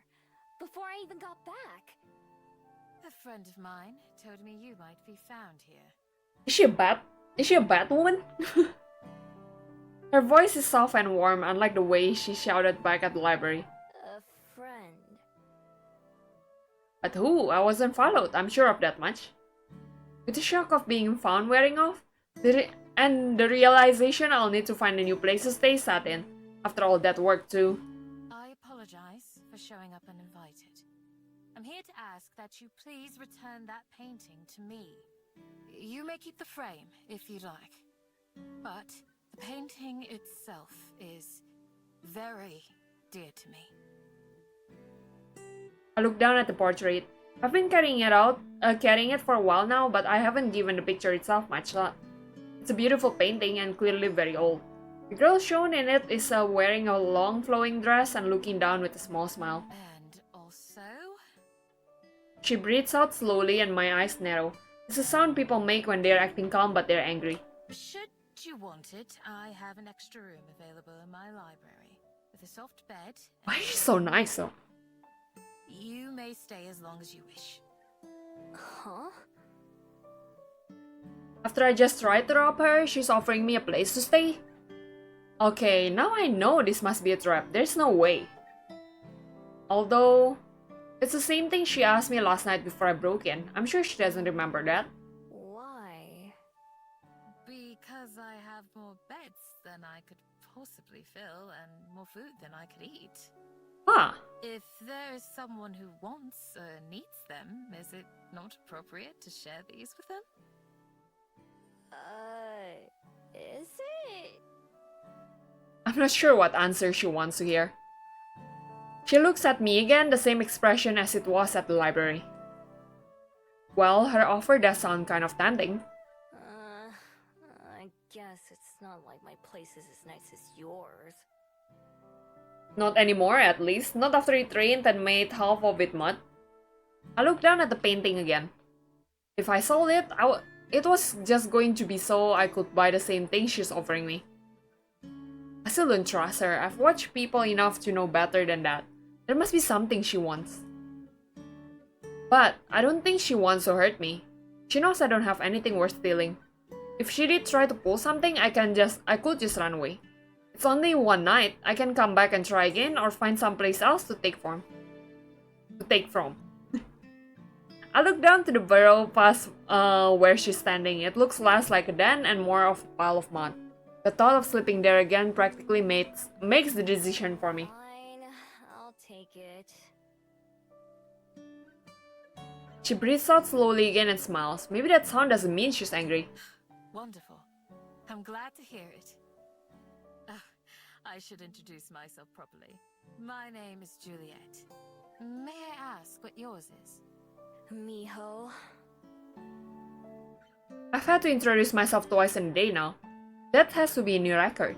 Well, Miho, it's a pleasure to make your acquaintance. Let's return to the library. I can carry the painting if you'd like, or you may hold on to it until we get there. I shrug. Here, feel free. She receives it very gently and I quickly fall in beside her as we begin to walk back. To my relief, she doesn't try to make any conversation. Instead, she silently cradles the painting as we go. When we get back to the library, the lights are off and the door is unlocked. After setting the painting down on the desk, Juliet gestures towards the stairs. It's on the second floor. I follow her lead again until she stops at one of the closed doors. She unlocks it and lets me in. The room is simple and cozy with a couple dressers, a table, and a bed. Over the bed, there's a boxy window with a white sill. White sill? Big enough to sit on. On the table, there's a cheese sandwich and a few apple slices, plus some sort of cake. There's also a pitcher of water. I hope the food is to your liking. 2 rooms down the hall from here, you'll find a refrigerator, and you may help yourself to anything in there. Why is she so generous? My study is just past that. If you need anything, don't hesitate to come find me. Is there anything more I can bring for you? I shake my head, still in disbelief. What am I even supposed to say in a situation like this? I just stole from her and now I have both a bath and food in return. As if to answer my confusion, she gives a calm smile. It doesn't help. Then I'll leave you to it. We can speak again in the morning. Good night, Miho. The door shuts behind her and I expect to hear Juliet lock it. But when I try the doorknob after giving her a few moments, the door opens quietly into the dark hall. Juliet's nowhere to be seen.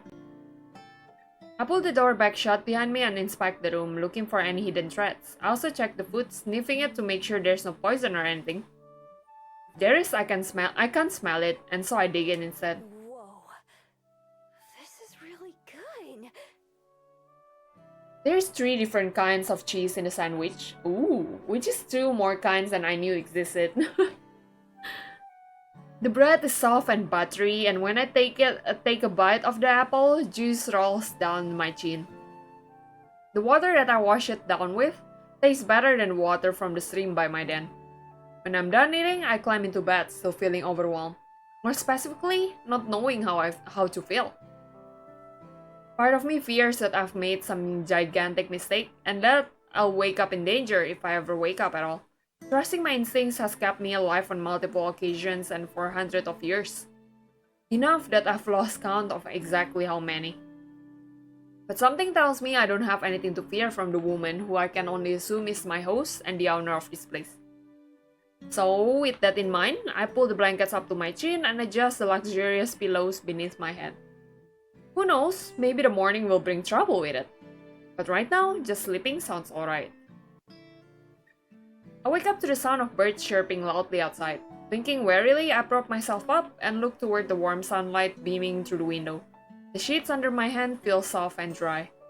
My hand goes to my neck, taking in the smooth familiarity of my necklace. Still here. If someone was going to rob me, that's the only thing I have that would seem valuable. I sit up and look around. Doesn't look like anyone came in while I was asleep. Maybe I really am safe here. I wonder if Juliet's friend was the scent I noticed outside my den on the first morning. I don't know how else she could have found me, or how they did it without waking me up. If it happened before, it could happen again, as much as I hate to admit it. So I check around the room very thoroughly, but still don't notice anything different from when I went to bed. Maybe it's not a trick. It must have been weird for her to accept kindness out of nowhere though, right? All my past experiences have told me that there has to be a catch. Nothing is free. Nothing. But no matter how hard I try, I can't figure out what it could be. Would Juliet really have been telling me the truth? It just seems so unlikely. It would be nice if it was true. But if it wasn't, if I let myself believe only to be wrong in the end, then that would hurt even more, wouldn't it? No, better to not even take the risk. After all, I've lived a lot of years this way, and it's not like I hate it. Making my mind up helps me feel better right away too. It just makes more sense. Even if I try to stay, I don't think I'd ever stop worrying. This way, I'll know for sure that I'm in charge of my own destiny. Now that I know this room is unoccupied, I might be able to sneak back in sometimes when I need a place to stay. It wouldn't be too hard to climb one of these trees and then get to the window from here. I'll take one last look around. For just a night, it was a nice what if. Then I head downstairs and out of the door without speaking a word to anyone. And it's another nice day, the same as when I first arrived in Wellington. Warm sun and blue skies with just a hint of clouds. For a while, I meander around the town, eating the last of my pastries from the convenience store hall for breakfast. Today feels like another restart. I have no den, no supplies, no anything. It's less exciting now than it was when I first arrived. I don't have a destination in mind, but eventually end up at the waterfront. There's an airship over the bay, descending closer towards the skyport. A couple kids down on the beach wave up at it, seeming excited. The people arriving on that ship all have somewhere that they are planning to go when they get off, huh? They've all got people waiting to see them. What have I got? Some trash and old scroll? So far, Wellington's given me nothing but questions. That never bothered me before in any of the other cities I've been to, so why now? Guess that's another question for a pal. I push myself off the railing and head back into town. I go through the motions of scouting for somewhere to rebuild my den, but my heart really isn't in it. After wandering for a while, I end up at the Bell House yet again. It's just a place I go when I have nowhere else to go. There are more customers than usual, so there are 2 people working behind the counter. It only takes a brief glance to notice that one of them is Aspen. Aspen? Wonder if she'll think I'd like a fairy kiss chiller again. Or maybe I'll make a different sort of first impression today. The line moves pretty quickly. It helps that Aspen doesn't spill anything this time.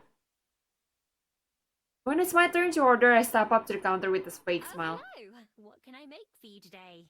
I'll have a fairy kiss chiller, please. She remember? Good choice. I reach for my wallet to pay, but she stops me. Oh, don't worry about that. It's on the house today. Great! What does that mean?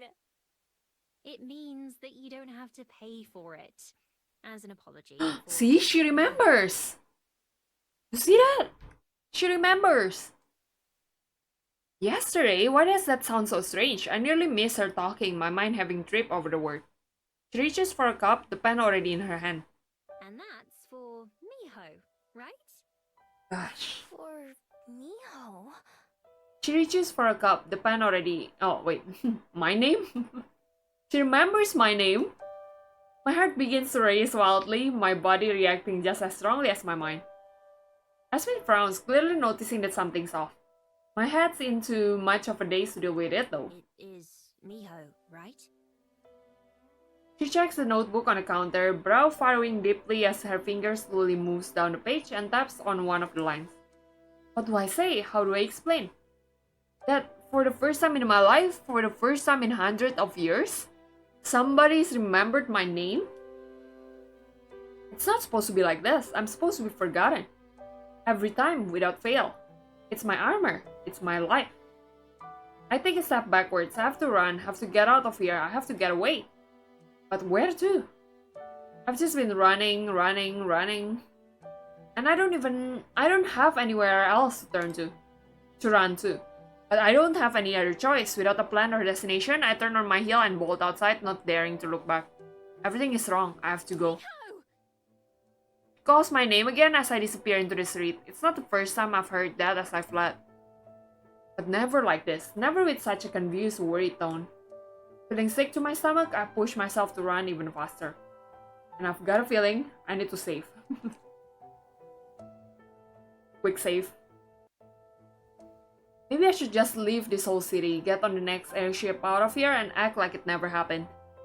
I could go somewhere else, back to China or America or anywhere, and start all over again.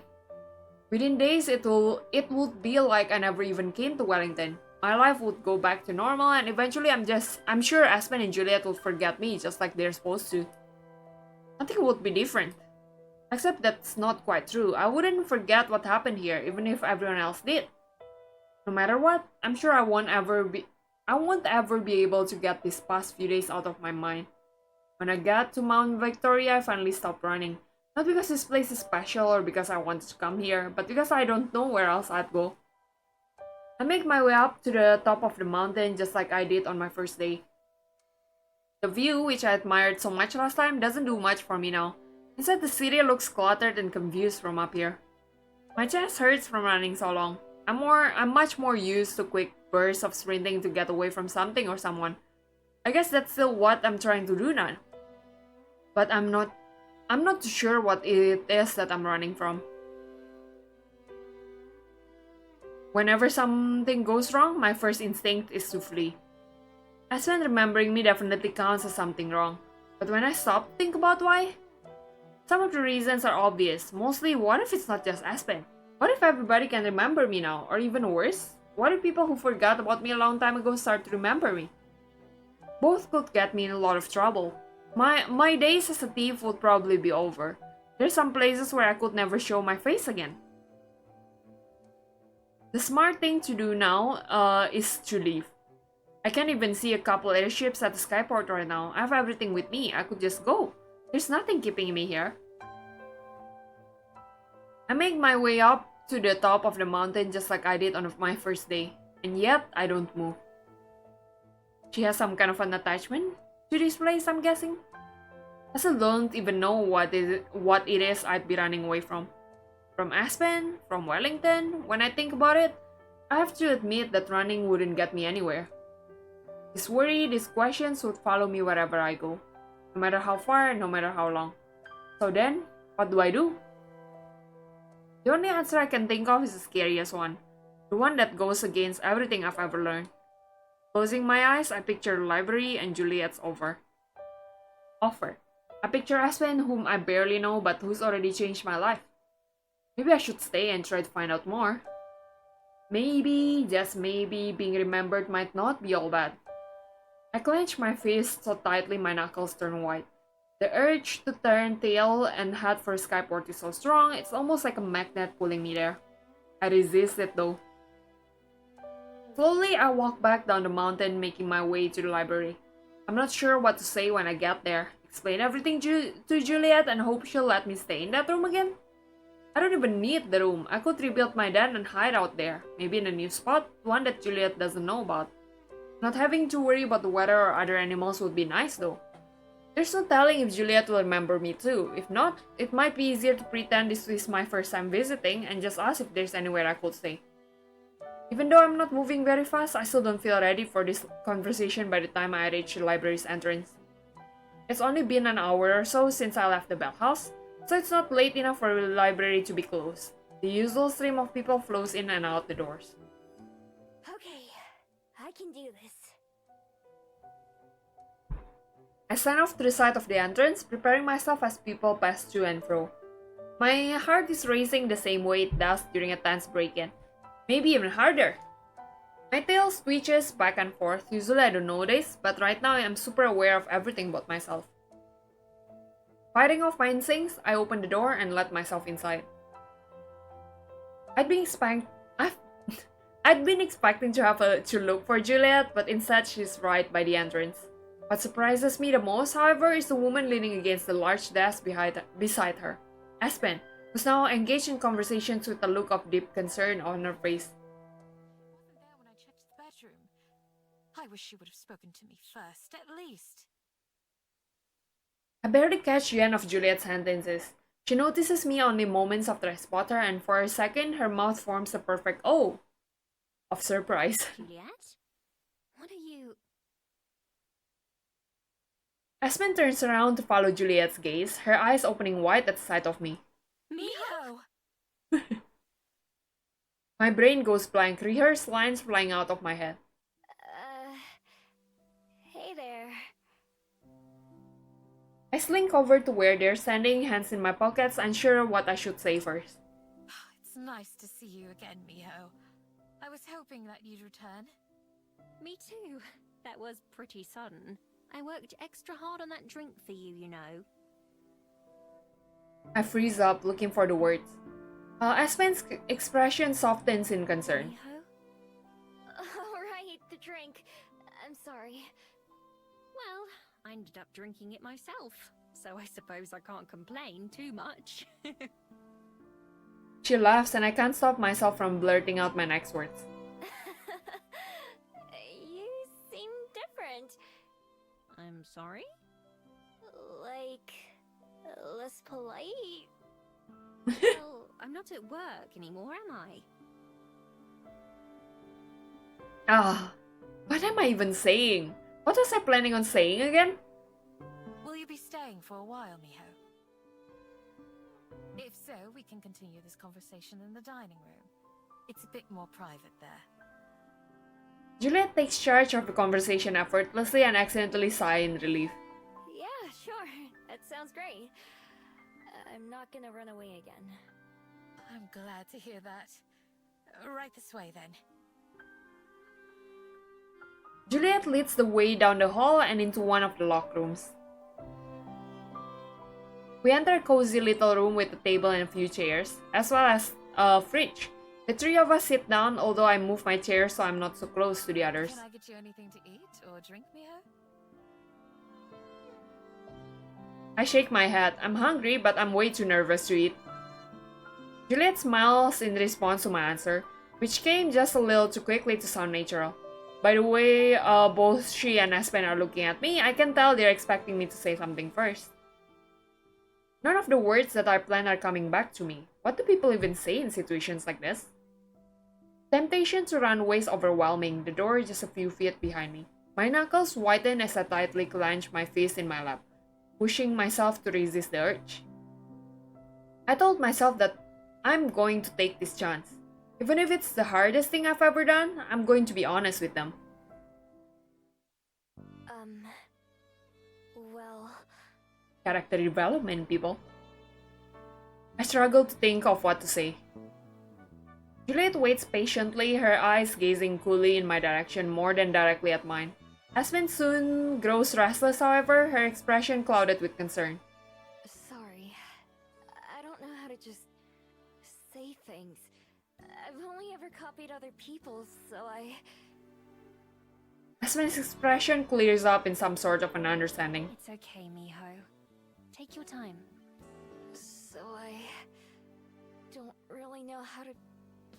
talk like this. You're doing just fine. If you say so. It's not just talking either. I don't know much about anything. Well, anything human. All I really know about is being a fox. And all we foxes care about is how to survive. It might be hard to believe, but I'm not a normal fox either. There's something kind of special about me. Kinda different, she said. I finger the beads around my neck. Their constant warmth and presence is reassuring. I avoid looking at either Aspen or Juliet's face. What else? Usually, I have to steal to get by. I don't just have to, I like to. I'm good at it too. That's how I ended up meeting Juliet. And the reason I'm so good at it is because... I don't know why it happens, but ever since I got my human form, everyone forgets me. Even the people who catch me stealing from them. After a day or two, I can walk right past their face and they wouldn't even recognize me. I wonder if it's because Aspen and Juliet have their own power that negates her power, or is it that because she gets more and more human, she loses her power? I think Miho is not just a normal fox, you know? Like you saw the tail, right? It's more than one. There's like a legend in Korea especially about like a 9-tailed fox or something. And like their wish is usually just to be human. It's my first time seeing the one with the necklace that can transform her at will, but you know, maybe that's why she starts to like lose her powers? No one has ever recognized me. Until Aspen remembered who I was at the Bell House. It was such a shock that I ran away. That's what I always do. I was thinking about leaving Wellington forever, even though I just arrived a couple days ago. I'm still kind of tempted. But instead, I came back here. Maybe she'll find a sense of belonging here, like, you know, her instincts can tell her that. And that's it. Just hearing the words coming out of my mouth makes me want to die of embarrassment. It makes me uncomfortable when other people think about me. And yet, putting everything out there feels surprisingly good. It feels like a weight has come off my shoulder. There's no going back now, and that's a relief on its own way. So you're saying that you've never ever had a family? Or a friend? Nope, never. And not since I stopped being a regular fox, at least. Oh. I'm so sorry to hear that. Oh, Why? they have so much compassion though, not gonna lie. Well, because that's... not to be rude, but That sounds rather lonely to me. Lonely, huh? I've never thought about it before. I see. Aspen sits back, still looking concerned. From the way she keeps fidgeting, I get the impression she wants to say more but is holding back. Juliet swoops in to salvage the situation. You have been very brave to stay here, Miho. I'm personally glad that you decided to come back to the library. I had your room prepared in hopes that you would. You're welcome to use it for as long as you'd like. I think that we could become great friends. I wonder why these two characters have so much faith though. I don't know, I've lived on Earth for like years now. I don't think I can ever be like them. Friends. I roll the word around in my mind as if it were a strange food I'm gingerly trying. Is that a word that fits me? Is that something I could have? It's never seemed like a possibility before. None of what Juliet's offered me has. Right now it feels like I'm standing at the end of one path and the beginning of the other. I could turn around and go back the way I came, back to the den and live and a life spent alone. I know that world. I've lived in it for many years. But I can't just go back. Not now. Not when there can be something more, something new. Everything could be different if I just let it. When I look at Aspen and Juliet, I can't tell what they're hoping I'll say. I think I'd like that. Big smiles take over both of their faces. Slowly, I let myself smile too. Well then, Miho. Welcome home. Oh my gosh. That line hits me more than it should be. That is the first chapter of Please Be Happy. Wait. Let's save here. That is unexpectedly, I don't know, very heartwarming. I still don't know, I mean like, me being someone who's not purely an earthling myself, I also have this whole like suspicion on like how can they open their hearts so bigly. How can their heart be so big for this fox? Like, is this like a fated meeting? Are they her person? Will there be more characters? I have nothing but questions, not gonna lie. But yeah, this is my first ever off-stream Let's Play video, and as you can tell, I'm not very good at reading, but I hope you can like continue the journey together with me, because I'm very like looking forward to turning this into a series. And yeah, I might be crying too. I'm very like I've got a very strong feeling that it's gonna make me cry. Oh my gosh. Well, thank you. If you have watched to this point, thank you so much. I hope you like what I'm doing. I hope you're chilling with me here in my spaceship. I'm thinking of like making this into a series of just me playing and trying out different visual novels. It's one of the game genres that I haven't really been exploring, but I'm really open to exploring, and I tried playing one game on stream, and I just thought that maybe YouTube is a place for it to be like VODs and stuff.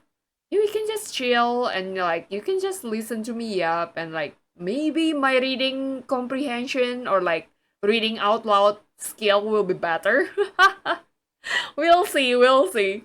But yeah, for those who've reached till the end, like watch until the end, I'm very grateful for you all.